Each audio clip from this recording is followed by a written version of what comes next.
All the colors of the rainbow are made up of the primary colors red, yellow, and blue in an artist's palette. They are beautiful colors, but if our world was only made up of those colors, it wouldn't be as diverse or as beautiful. Just imagine what it might look and feel like if everything around you was either red, yellow, and blue. Consonant harmonies in music are like those primary colors. But with only consonants, music would sound good, but only to an extent, because it would soon become boring. And we cannot think separately of arts and emotions and music, for what makes them so special and loved is their ability to touch and to speak to people's hearts.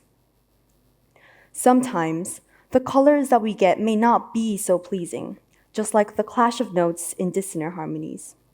But painted all across the canvas with style and verve, the painter has the ability to convey strong emotions through the depth and the variety of the colors painted in it. Take a look at this color. What do you think? Do you think it's beautiful? This is the Pantone 448C, which is the ugliest color in the world as shown in an Australian survey in 2012. And now I'm going to show you a painting that contains a lot of this color. The famous painting Mona Lisa by Leonardo da Vinci. You can see the color used throughout the entire painting, especially in the dress and the shawl. If you take a closer look at the colors, they are not that bright or aesthetically pleasing in a sense, but they do create a serene yet mysterious atmosphere that makes us want to look at it one more time, again and again, and try to grasp a bit of the secret that it's hiding. This just shows how something so unpleasant when by itself, like the ugly color, can be used in a way mixed with other colors to enhance the depth, in this case, of a painting. And now on to the music. I'm going to introduce you to the most basics of consonant and dissonant harmonies in music theory in a very basic way. Consonant harmonies are made up of the consonant intervals.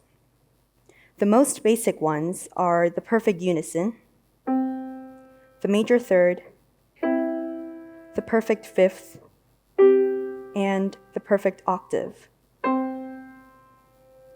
When we put these intervals together, we form a nice harmony that sounds pleasing to the ear, just like this C major chord. But with only these kinds of consonant chords, the music can get a little bit too plain. On the other hand, dissonant harmonies are made up of dissonant intervals. The most basic ones are the major second, the minor second, the major seventh, the minor seventh, and the tritone. The notes clash against each other, creating an impression of activity and tension. Most of the time, dissonant harmonies are always followed by consonant harmonies, in a way that resolves the tension that has been built up by the dissonance in the music. Here's an example. This is a dissonant chord, followed by another dissonant chord, and then the resolution by the consonant chord. To show you where this can be found in music, I'm going to play a piece that you're probably familiar with, Amazing Grace, and this time I'm going to play it with consonant harmonies.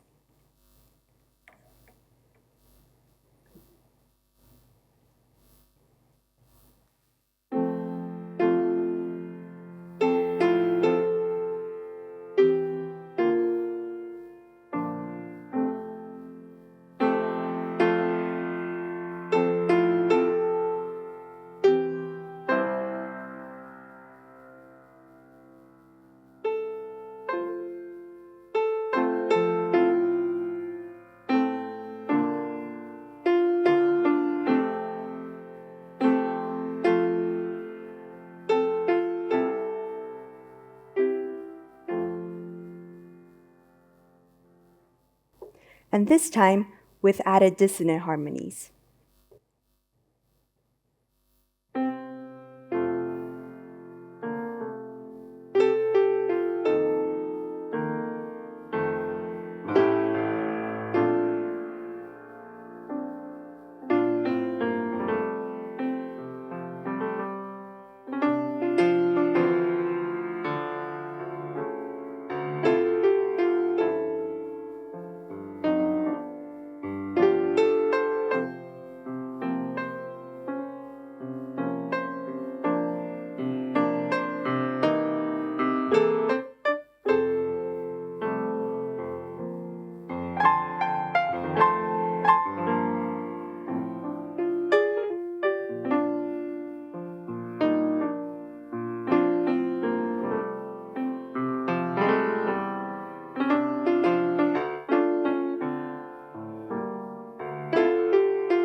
Nearly all forms of music, from classical to pop, contain dissonant harmonies. A very good representation of music that embraces this dissonance and makes it sound very good is jazz, which I will play for you. This is I Got Rhythm by George Gershwin.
Dissonant harmonies are why music can make people cry, smile, laugh, and feel all sorts of different emotions. It's what gives the music life and color.